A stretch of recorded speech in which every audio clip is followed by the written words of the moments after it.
آپ نے اکثر سنا ہوگا کہ یہودی سازش، لیکن اصل سوال یہ ہے کہ آخر یہودی ہیں کون؟ یہودی ایک بہت قدیم قوم ہے جن کی تاریخ ہزاروں سال پرانی ہے۔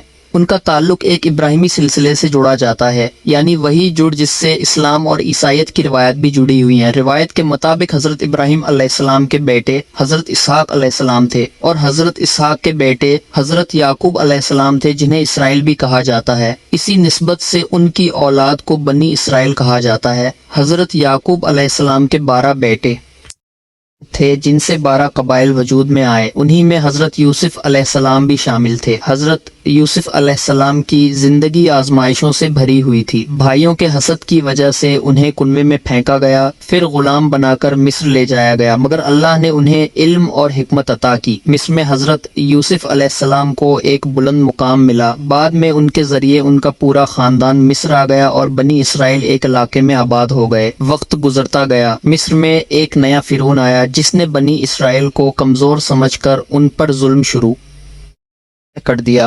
ان کے بیٹوں کو قتل کرنے کا حکم دیا گیا اور انہیں سخت مشقتوں میں جھونک دیا گیا۔ اسی ظلم کے دور میں حضرت موسیٰ علیہ السلام کو اللہ نے نبی بنا کر بھیجا۔ ان کا مشن تھا بنی اسرائیل کو آزادی دلانا۔ حضرت موسیٰ علیہ السلام نے بنی اسرائیل کو مصر سے نکالا۔ تاریخ میں اس واقعے کو خروج ایگزودس کہا جاتا ہے۔ اسی سفر کے دوران حضرت موسیٰ علیہ السلام کو کوہ سینا پر اللہ کے احکامات ملے، جنہیں بعد میں 10 احکامات کہا جاتا ہے۔ یہ قوم تقریباً 40 سال تک صحراؤں میں رہی، پھر کنعان کی سرزمین میں داخل ہوئی جہاں ایک باقاعدہ ریاست قائم ہوئی۔ وقت کے ساتھ حضرت داؤد علیہ السلام اور حضرت سلیمان علیہ السلام کے دور میں یہ ریاست مضبوط ہوئی۔ یروشلم ان کا مرکزی شہر بن گیا۔ حضرت سلیمان علیہ السلام نے وہاں ایک عظیم عبادت گاہ تعمیر کروائی جسے پہلا ہیکل کہا جاتا ہے۔ یہودی تاریخ میں اسے ایک انتہائی مقدس مقام سمجھا جاتا ہے، لیکن وقت کے ساتھ یہ سلطنت تقسیم ہو گئی۔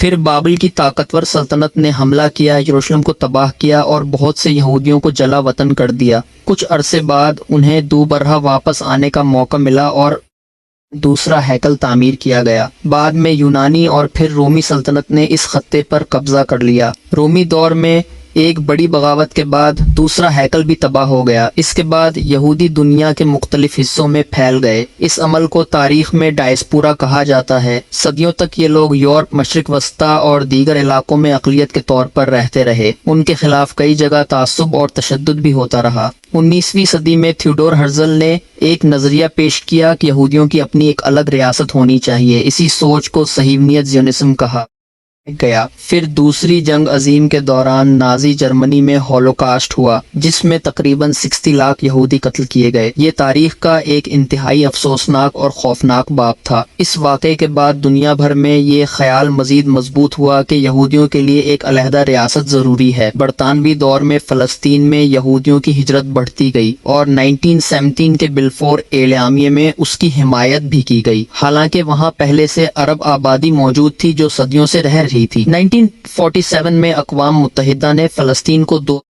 حصوں میں تقسیم کرنے کا منصوبہ پیش کیا۔ 1948 میں اسرائیل کے قیام کا اعلان ہوا، جس کے فوراً بعد جنگ شروع ہو گئی۔ اس جنگ میں لاکھوں فلسطینی بے گھر ہو گئے۔ اس کے بعد یہ خطہ مسلسل جنگ، تنازع اور کشمکش کا شکار رہا، جو آج تک مکمل طور پر حل نہیں ہو سکا۔ یہ ہے ایک قوم کی ہزاروں سال پر محیط تاریخ، مذہبی آغاز سے لے کر جدید سیاسی تنازع تک۔